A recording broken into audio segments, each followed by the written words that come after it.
Hello dear students, welcome back to smart knowledge. प्यारे बच्चों, ये जो वीडियो है उसमें हम कंप्लीट सॉल्यूशन करने वाले हैं common annual school examination practice paper second. ठीक है, सेकंड प्रैक्टिस पेपर है ये फॉर क्लास 11th और सब्जेक्ट रहेगा Hindi elective. Time allowed 3 hours and maximum marks रहेंगे 80। काफ़ी बेनिफिशियल रहने वाली है वीडियो आपके लिए, क्योंकि यहाँ से आप प्रीवियस ईयर क्वेश्चंस उनको कवर करने वाले हो। साथ ही आपको पता चलेगा कि कौन कौन से क्वेश्चंस आपके लिए इंपॉर्टेंट हैं, और जो भी प्रीवियस ईयर क्वेश्चंस होते हैं वो नेक्स्ट जो पेपर होते हैं ना उनमें कहीं रिपीट देखने को मिलते हैं। उसी तरह के क्वेश्चंस, उसी तरह का फॉर्मेट देखने को मिलता है। सो वीडियो को एंड तक ज़रूर देखिएगा, आपके एनुअल एग्ज़ाम के लिए काफ़ी हेल्पफुल रहने वाली है वीडियो। ठीक है, और सामान्य निर्देश दिए गए हैं, इसमें 3 खंड आपको देखने को मिलेंगे, क, ख और ग। दिए गए निर्देशों का पालन करते हुए सभी प्रश्नों के उत्तर देने हैं, और तीनों खंडों में कुल जो है 14 क्वेश्चंस रहेंगे। Clear? So now let's start. सबसे पहले आपको अपठित बोध दिया गया है, तो गद्यांश को आपको ध्यानपूर्वक पढ़ना है और सर्वाधिक उपयुक्त विकल्प वाले जो उत्तर हैं उनको चुनकर आपको लिखना है। यह सुखद है कि भारत के कई हिस्सों में भूजल के स्तर में सुधार हो रहा है। यह मूल्यांकन केंद्रीय भूजल बोर्ड और राज्यों एवं केंद्र शासित प्रदेशों द्वारा संयुक्त रूप से किया गया है। इस रिपोर्ट के अनुसार देश में कुल वार्षिक भूजल पुनर्भरण 449.08 अरब घन मीटर है, जो 2022 की तुलना में 11.48 BCM अधिक है। पूरे देश के लिए वार्षिक भूजल दोहन 241.34 BCM है, जो कुल भराव का 59.23% है। देश पर जलवायु परिवर्तन के खतरे के चलते अनियमित बरसात और नदियों के उथले होने के खतरे तो मंडरा ही रहे हैं, साथ ही बढ़ती आबादी का पेट भरने की चुनौती भी बढ़ रही है। इस चुनौती का सामना तभी किया जा सकता है जब भूजल के गिरते स्तर को रोका जाए। भूजल के भंडार बढ़ने के कारण तालाबों की सुधरती हालत है। आज़ादी के अमृत काल के अवसर पर देश में के हर जिले में 75 सरोवर की योजना पर काम हो रहा है।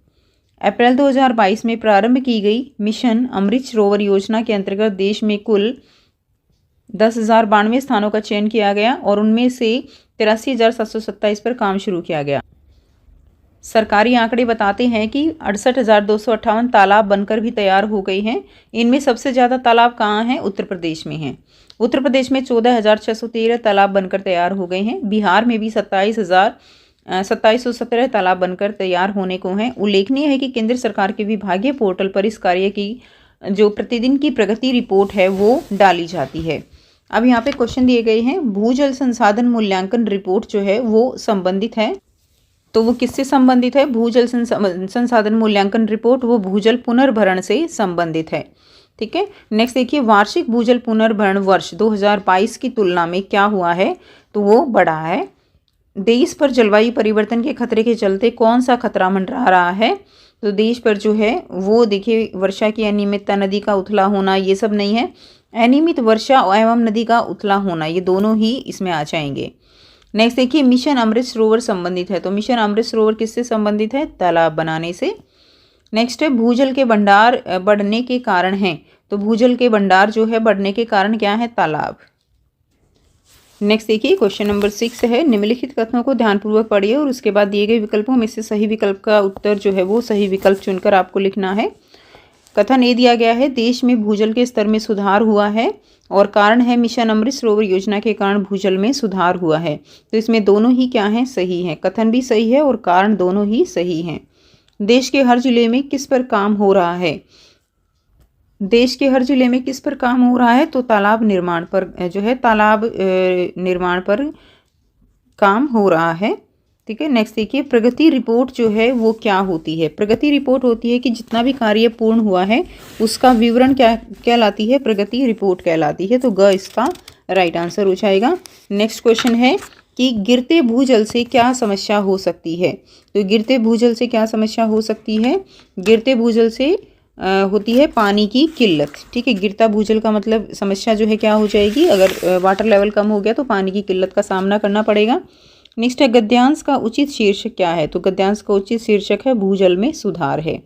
नेक्स्ट देखिए, दिए गए काव्यांश को पढ़कर उस पर आधारित जो है प्रश्नों के आपको उत्तर देने हैं। अब जो करंट आपका पेपर आएगा उसमें थोड़ा पैटर्न चेंज आपको देखने को मिलेगा।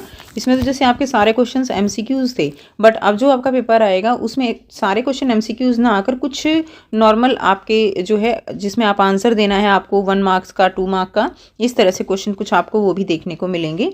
ठीक है, तो न्यू पैटर्न जो है वो थोड़ा सा चेंज हो गया है, बट प्रैक्टिस करनी है तो इसीलिए प्रैक्टिस तो जो है हम किसी भी तरह कर सकते हैं। नेक्स्ट देखिए, दिए गए काव्यांश को पढ़कर उस पर आधारित प्रश्नों के सर्वाधिक उत्तर जो है वो आपको चुनकर लिखने हैं। तो चलते चलो सूरज के संग संग चलते चलो। तम के जो बंदी थे यानी अंधेरे के बंदी थे, सूरज ने उन्हें क्या किया, मुक्त किया। किरणों से गगन पहुंचा, धरती को रंग दिए। तो धरती को रंग किसने दिए हैं, सूरज ने। सूरज को विजय मिली, ऋतुओं की रात हुई, कह दो इन तारों से चंदा के संग संग चलते चलो। रत्नमयी वसुधा पर चलने को चरण दिए, बैठी उस क्षितिज पार लक्ष्मी श्रृंगार किए। आज तुम्हें कीमत मिली, कौन तुम्हें दास कहे, स्वामी तुम ऋतुओं के संवत के संग संग चलते चलो। मानो जिस ओर गया नगर बने तीर्थ बने, तुमसे है कौन बड़ा, गगन सिंधु मित्र बने। भूमि का भोगो सुख, नदियों का सोम पियो, त्यागो सब जीर्ण वसन, नूतन के संग संग चलो। हमें चरण जो है वो किस लिए मिले हैं ये आपको बताना है। हमें चरण मिले हैं चलने को। वसुधा कैसी है, तो वसुधा कैसी है, रत्नमयी है। कवि क्या करने को कह रहा है, तो कवि लगातार लक्ष्य की ओर बढ़ते रहने के लिए कह रहा है। सूरज ने किसे मुक्त किया, तो सूरज ने जो है अंधकार के बंदियों को मुक्त किया है। सोम का क्या अर्थ है, सोम का अर्थ है अमृत रूपी रस। नेक्स्ट देखिए, जीर्ण वसन से क्या अभिप्राय है, तो जीर्ण वसन क्या होते हैं, वसन होते हैं कपड़े, और जीर्ण का मतलब पुराने कपड़े। मानो जिधर गया उधर क्या बना, तो मानो जिधर भी गया है उधर ही क्या बने हैं, नगर बने हैं। धरती को रंग किसने दिया, धरती को रंग जो है वो सूरज ने दिया। नेक्स्ट देखिए, अभिव्यक्ति और माध्यम। निम्नलिखित प्रश्नों के उत्तर वाले विकल्प जो है आपको चुनकर लिखने हैं। आपको बताना है जनसंचार का क्या कार्य नहीं है, तो जनसंचार का कार्य सूचना देना, मनोरंजन करना, निगरानी करना सब है, लेकिन विवाद करना जनसंचार का कार्य नहीं है। निम्न में सही मेल नहीं है, जो नहीं है सही मेल वो आपको बताना है। तो रूस में 25 मास, ये हजारी प्रसाद, ये सही मेल नहीं है। क्लियर। नेक्स्ट देखिए, अगला क्वेश्चन दिया गया है, निम्नलिखित कथनों पर विचार कीजिए। कथन दिया गया है यहाँ पे, सरकारी पत्र औपचारिक पत्र की श्रेणी में आते हैं और कारण है एक कार्यालय से दूसरे कार्यालय, मंत्रालय, विभाग को भेजे जाने वाले पत्र जो है वो क्या है, औपचारिक पत्र हैं। तो यहाँ पे विकल्प आपको दी गई हैं, तो इसमें दोनों ही क्या हैं, हमारे बिल्कुल सही हैं। ठीक है, दोनों कथन और कारण दोनों सही हैं, तो आंसर हमारा ग हो जाएगा। नेक्स्ट देखिए, जनसंचार का सबसे लोकप्रिय माध्यम है। जनसंचार का सबसे लोकप्रिय माध्यम क्या है, इंटरनेट। समाचार का तत्व नहीं है, तो नवीनता, जनरुचि, निकटता, ये सब तत्व है, लेकिन पक्षधरता समाचार का तत्व नहीं है। नेक्स्ट है पाठ्य पुस्तक अंतरा भाग 1 है। निम्नलिखित काव्यांश को ध्यानपूर्वक पढ़ना है और उचित विकल्प का चयन आपको करना है। बांध लेंगे क्या तुझे यह मोम के बंधन सजीले, पंथ की बाधा बनेंगे तितलियों के पर रंगीले। विश्व का करंदन भुला देगी मधुप की मधुर गुनगुन, क्या डुबा देंगे तुझे ये फूल के दल ओस गीले। तूने अपनी छां को अपने लिए कारा बनाना। तो मधुप की मधुर गुनगुन में कौन सा अलंकार है, तो इसमें म की आवृत्ति बार बार हो रही है, तो इसमें अनुप्रास अलंकार हो जाएगा। नेक्स्ट देखिए, तितलियों से कवित्री का क्या आशय है, तो तितलियों से कवित्री का क्या आशय है कि क्या है, तितलियों से कवित्री का आशय सुंदर स्त्रियों से है। इस कविता के रचनाकार कौन हैं, तो महादेवी वर्मा जो है इस कविता की रचनाकार हैं। नेक्स्ट है, मोम के बंधन से कवित्री का क्या आशय है। मोम के बंधन का आशय क्या है, झूठे बंधन को जो है मोम का बंधन कहा गया है। उसके बाद कविता में विद्यमान गुण जो है वो कौन सा है, तो कविता में विद्यमान गुण जो है वो कौन सा है, ओज जो है यहाँ पे विद्यमान गुण हो जाएगा। नेक्स्ट देखिए, निम्नलिखित गद्यांश को ध्यानपूर्वक पढ़ना है और उपयुक्त विकल्प का चयन करना है। स्त्री शिक्षा के दरवाजे पुरुषों ने इसलिए बंद कर रखे हैं कि वह मानवीय अधिकारों को समझ न पाए। जैसी स्वतंत्रता पुरुष लेता है वैसी स्वतंत्रता स्त्री ले, तो पुरुषों के लिए अलग नियम और स्त्रियों के लिए अलग नियम, यह तो पक्षपात है। स्त्री शिक्षा के दरवाजे किसने बंद कर रखे हैं, तो स्त्री शिक्षा के दरवाजे जो है वो पुरुषों ने बंद कर रखे हैं। पाठ के लेखक का क्या नाम है, तो पाठ के लेखक का नाम है सुधा अरोड़ा। पक्षपात क्या है, तो पक्षपात क्या है, जो स्त्री और पुरुष हैं उनके लिए अलग अलग समाज में नियम बनाए गए हैं, यही पक्षपात है। गद्यांश में वर्णित विचार जो है वो किसके हैं, तो गद्यांश में वर्णित विचार ज्योतिबा फुले के हैं। नेक्स्ट देखिए, स्वतंत्रता में मूल शब्द और प्रत्यय क्या है? तो यहाँ पे स्वतंत्र जो है वो मूल शब्द है और ता इसके अंदर प्रत्यय है। पूरक पाठ्यपुस्तक अंतराल भाग 1 पर आधारित कुछ प्रश्न दिए गए हैं। निम्नलिखित प्रश्नों के सर्वाधिक उपयुक्त वाले जो है आपको चुनकर लिखने हैं।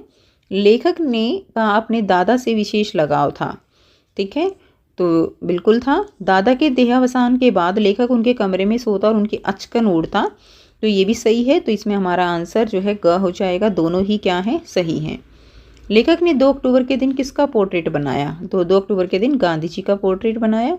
बेंद्रे साहब जो है वो कौन थे? तो बेंद्रे साहब वो कौन थे? वो चित्रकार थे। क्लियर। नेक्स्ट देखिए, शरद की माँ का नाम क्या था? तो भुवन मोहिनी शरद की माँ का नाम था। शरद के समय बंगाली समाज में जमींदारों का दबाव था। जमींदार अपने निजी स्वार्थ के लिए गरीब तथा अनपढ़ जनता का हर प्रकार से शोषण करते थे। तो ये बिल्कुल ठीक है। दोनों ही हमारे कथन क्या हैं? यहाँ पे सही हैं। नेक्स्ट देखिए, आवारा मसीहा के लेखक हैं। तो कौन है आवारा मसीहा के लेखक? विष्णु प्रभाकर जो है वो आवारा मसीहा के लेखक हैं। शरद का ननिहाल कहाँ था? तो शरद का ननिहाल जो है वो कहाँ था? भागलपुर था, ठीक है। नेक्स्ट देखिए, खंड ब दिया गया है, वर्णनात्मक प्रश्न है। निम्न में से किसी एक विषय पर लगभग 120 शब्दों में आपको दृश्य लेखन जो है वो करना है, जैसे कोहरे से भरी सुबह अथवा विद्यालय की प्रार्थना सभा। लगभग 120 शब्दों में आपको दृश्य लेखन लिखना है। तो यहाँ से आप हिंट लेकर लिख सकते हैं, ठीक है। यहाँ से देख सकते हो कि किस तरह से आप इसको कंप्लीट कर सकते हो। जैसे देखिए, कोहरे से भरी सुबह, तो आपने कोहरे से भरी सुबह देखी है, तो बस उसी का वर्णन आपको करना है कि कोहरे से भरी सुबह का दृश्य अत्यंत मनोहारी होता है। चारों ओर धुंध की चादर फैली रहती है। पेड़ पौधे, सड़कें और मकान धुंध में लिपटे दिखाई देते हैं। सूरज की किरणें कोहरे को चीरती हुई धीरे धीरे फैलती हैं। वातावरण में ठंडक और शांति का अनुभव होता है। लोग गर्म कपड़ों में लिपटे दिखाई देते हैं। पक्षियों की मधुर चहचहाहट वातावरण को जीवंत बना देती है। यह दृश्य मन को प्रसन्नता और ताजगी से भर देता है। कोहरे से भरी सुबह प्रकृति की सुंदरता का अद्भुत उदाहरण जो है वो प्रस्तुत करती है। अथवा में दिया गया है विद्यालय की प्रार्थना सभा, तो सभी बच्चे स्कूल में प्रार्थना करते हैं, तो बस उसी का वर्णन करना है। विद्यालय की प्रार्थना सभा अनुशासन और संस्कारों का प्रतीक होती है। प्रातः सभी छात्र पंक्तिबद्ध होकर यानी लाइन में लगकर प्रार्थना स्थल पर एकत्र होते हैं। सभा का आरंभ प्रार्थना से होता है। इसके बाद विचार, समाचार और प्रेरक भाषण प्रस्तुत किए जाते हैं। प्रधानाचार्य विद्यार्थियों को नैतिक मूल्यों की सीख देते हैं। सभा से विद्यार्थियों में आत्मविश्वास, अनुशासन और एकता की भावना विकसित होती है। यह दिन की शुरुआत को सकारात्मक बनाती है। तो इसमें आप और ऐड ऑन करके भी लिख सकते हो, अपने तरीके से भी लिख सकते हो। ये केवल आपको एक हिंट दिया गया है कि किस तरह से आप लिख सकते हो। नेक्स्ट देखिए, अगला क्वेश्चन दिया गया है, क्वेश्चन नंबर 8 है। इसका क पार्ट है। आपका नाम रोहन और रिचा है। पंजाब नेशनल बैंक में क्लर्क के पद पर हेतु आवेदन करते हुए आपको अपना सवृत यानी बायोडाटा जो है वो तैयार करना है। यहाँ से आप जो है बायोडाटा यानी सवृत लिखेंगे। तो विषय क्या दिया गया है? अब इसमें देखिए केवल एग्जाम्पल दिया गया है कि विषय क्या है। पंजाब नेशनल बैंक में जो क्लर्क है, लिपिक है, उसके पद हेतु आवेदन करना है। लेकिन अगर कोई भी किसी भी जॉब के रिगार्डिंग अगर आपको अपना सवृत या बायोडाटा लिखना आता है तो फॉर्मेट ये रहेगा, ठीक है। उसमें आप जो भी नाम है वो चेंज कर सकते हो। जैसे सबसे पहले आपको प्रेषक यानी भेजने वाला कौन है। अब इसमें जो आपको क्वेश्चन में दिया गया है रोहन या रीचा दिया गया है, तो यहाँ पे अपना नाम लिखना है। क्लियर। जो भी दिया गया हो जिस भी जॉब से रिगार्डिंग वो लिखना है। अपना जो है यहाँ पर पता लिखेंगे, ठीक है।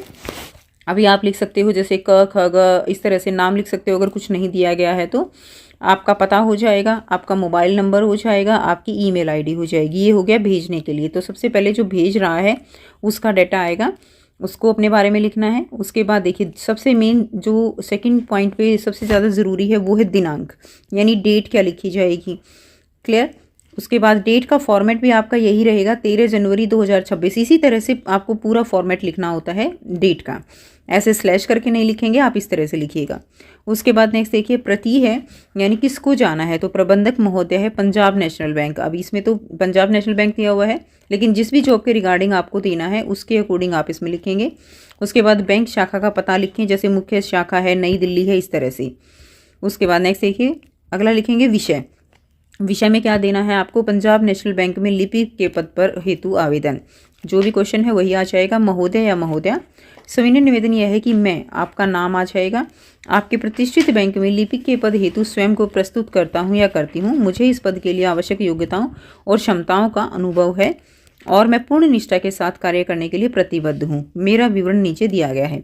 अब यहाँ पे आप अपना जो है पूरा जो बायोडाटा है अपने बारे में लिखेंगे। अपने बारे में जैसे नाम आ गया, सबसे पहले जो भी आपका नाम हो, पिता का नाम आ जाएगा, जन्म तिथि आ जाएगी, पता आ जाएगा पूरा, मोबाइल आ जाएगा, आपका मोबाइल नंबर, ईमेल आईडी आ जाएगी। उसके बाद आपकी योग्यताएं, जो भी आपकी एजुकेशनल क्वालिफिकेशन है, योग्यताएं हैं, उनको आप ऐसे भी लिख सकते हो। इसके अलावा आप जो है इस तरह से टेबल बना के भी लिख सकते हो कि कौन सा बोर्ड है, कौन से साल में है, कितने नंबर लिए, ठीक है, वो सब भी आप इस तरह से भी लिख सकते हो।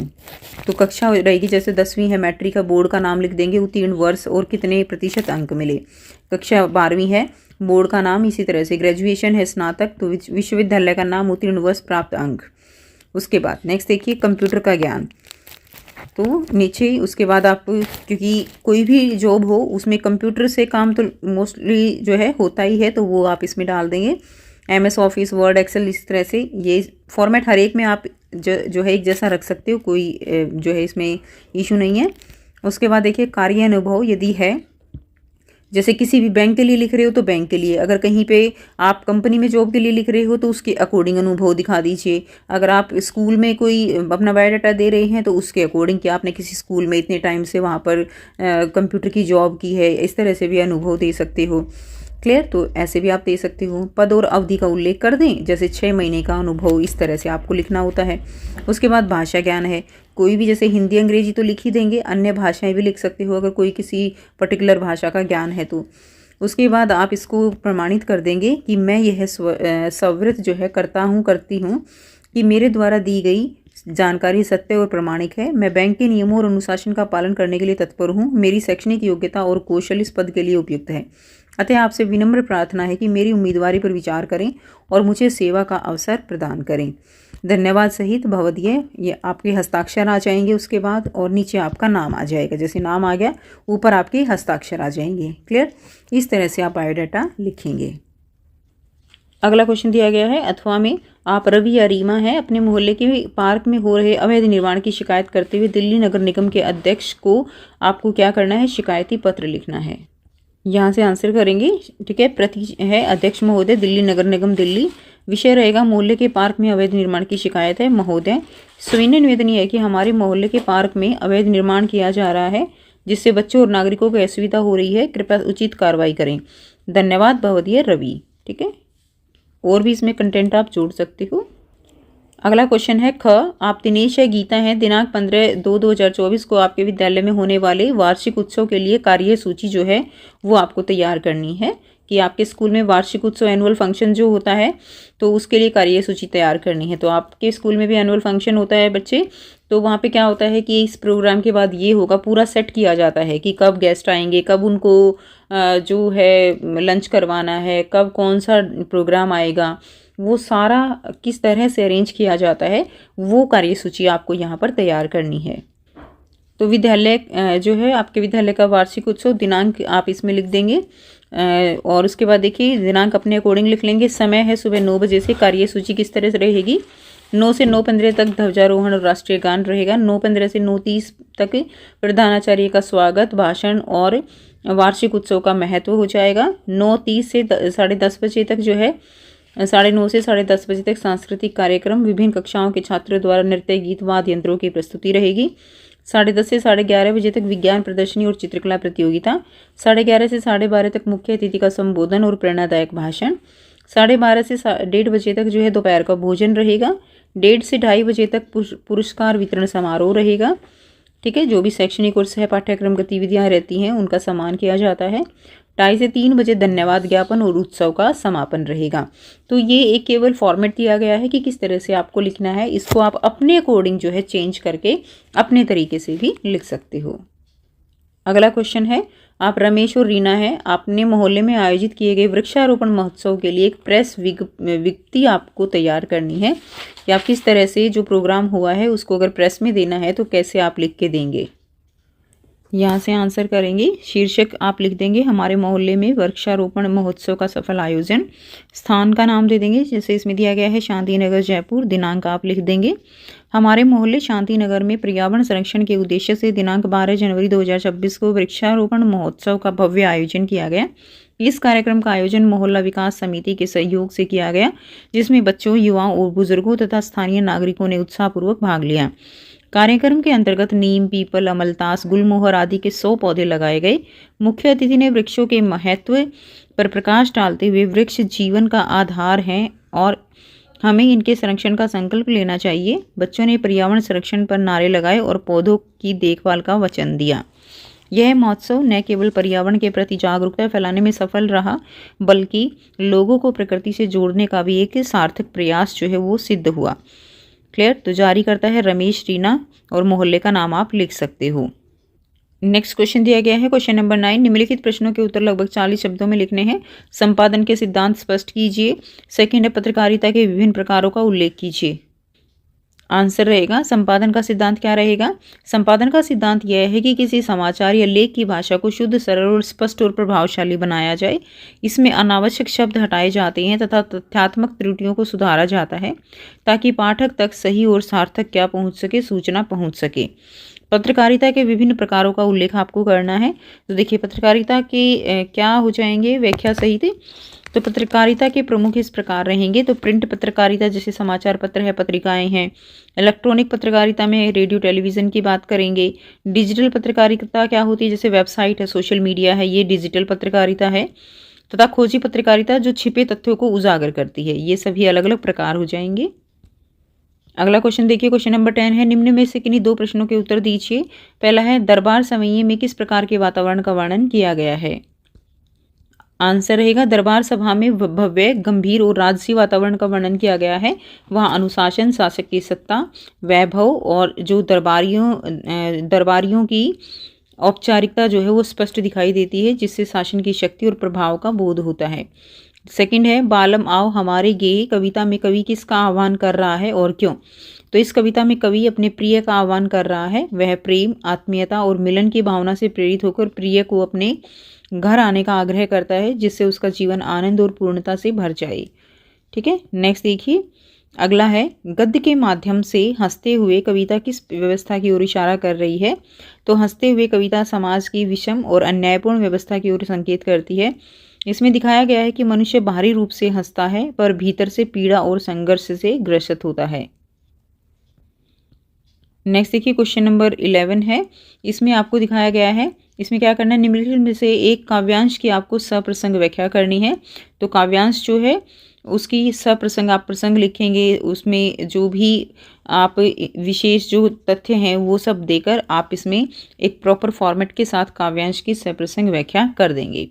ठीक है, तो ये आपकी बुक से ही है, आपने चैप्टर अच्छे से पढ़ा हुआ है बच्चे, तो आप यहाँ से इजीली कर सकते हो। क्लियर? इसमें से दोनों में से कोई एक आपको करना है। अथवा में दिया गया है दुर्गम बर्फानी घाटी में। ठीक है, आपको जो कवि है उसका नाम लिखना है, उसके बाद उसका जो प्रसंग है वो लिखना है, व्याख्या करनी है, और फिर उसमें जो अलंकार हैं वो सब दिया गया है वो करना है। नेक्स्ट देखिए, निम्नलिखित में से किन्हीं 2 प्रश्नों के उत्तर आपको देने हैं। प्रश्न 12 में आंसर करेंगे। मानो अभी तक भट्टे की जिंदगी से तालमेल क्यों नहीं बैठा पाई थी? तो आंसर रहेगा मानो को भट्टे की जिंदगी कठोर, एक रस और अमानवीय लगती थी। वहाँ का धुआं, गंदगी, लगातार कठिन परिश्रम और स्वतंत्रता का अभाव उसके स्वभाव के अनुकूल नहीं था। वह खुले वातावरण और सामान्य जीवन की अभ्यस्त थी, इसलिए भट्टे की मजबूरी भरी दिनचर्या से उसका मन नहीं लग पाया और वह मानसिक रूप से वहाँ सामंजस्य नहीं बैठा सकी। सेकंड है यदि बसंता गूंगा होता तो आपकी दृष्टि में चमेली का व्यवहार उसके प्रति कैसा होता? तो यदि बसंता गूंगा होता तो मेरी दृष्टि में चमेली का व्यवहार उसके प्रति और भी अधिक संवेदनशील, करुणामय और सहानुभूतिपूर्ण होता। वह उसके भावों को समझने का प्रयास करती, उसकी कमजोरी को अपनी ताकत बनाकर उसका साथ देती और उसे अकेलापन महसूस नहीं होने देती। चमेली का स्वभाव मानवीय और सहयोगी है, इसलिए वह बसंता के प्रति सहृदय व्यवहार करती।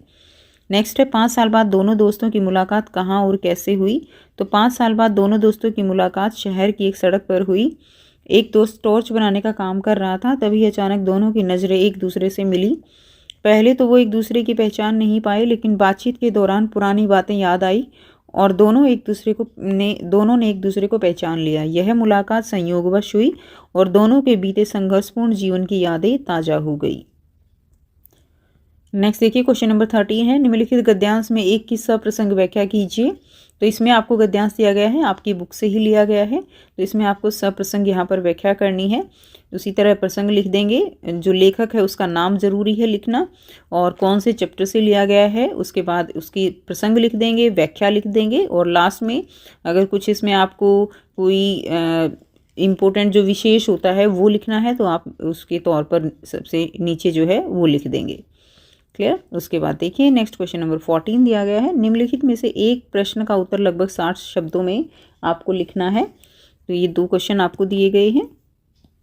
फर्स्ट क्वेश्चन है, शरत और धीरू के संबंधों का उल्लेख करते हुए देवदास की पारो के साथ उसकी समानता स्पष्ट कीजिए। शरत और धीरू के बीच गहरा आत्मीय और निस्वार्थ मित्रता का क्या था संबंध था। धीरू शरत के दुख सुख का सच्चा साथी था और हर परिस्थिति में उसके साथ खड़ा रहता था। शरत भी धीरू पर पूरा विश्वास करता था और उसे अपना निकटतम मित्र मानता था। यह संबंध भावनात्मक रूप से अत्यंत मजबूत था। देवदास उपन्यास में देवदास और पारो के बीच भी एक ऐसा ही गहरा भावनात्मक संबंध दिखाई देता है। पारो देवदास के प्रति निस्वार्थ प्रेम, त्याग और समर्पण की भावना रखती है।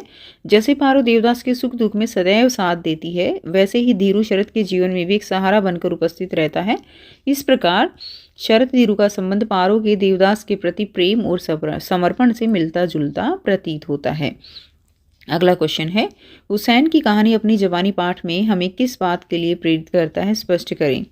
तो हुसैन की कहानी अपनी जबानी पाठ में हमें आत्मसंघर्ष, परिश्रम, आत्मविश्वास और सृजनात्मक स्वतंत्रता की प्रेरणा देता है। यह पाठ बताता है कि कठिन परिस्थितियां और विरोध भी व्यक्ति को अपने लक्ष्य से विचलित नहीं कर सकते यदि उसमें सच्ची लगन और साहस हो। हुसैन का जीवन हमें यह सिखाता है कि कला या कार्य के प्रति समर्पण, अपने विचारों पर अड़िग रहना और निरंतर मेहनत ही सफलता की कुंजी है। साथ ही यह पाठ हमें अपनी पहचान बनाए रखने और सामाजिक आलोचनाओं से डरने की बजाय आगे बढ़ने की प्रेरणा देता है।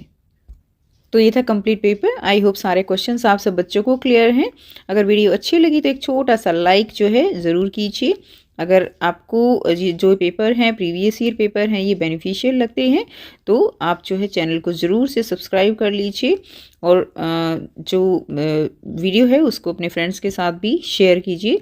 क्लियर। तो मिलते हैं आपसे नेक्स्ट वीडियो में। Take care, bye bye.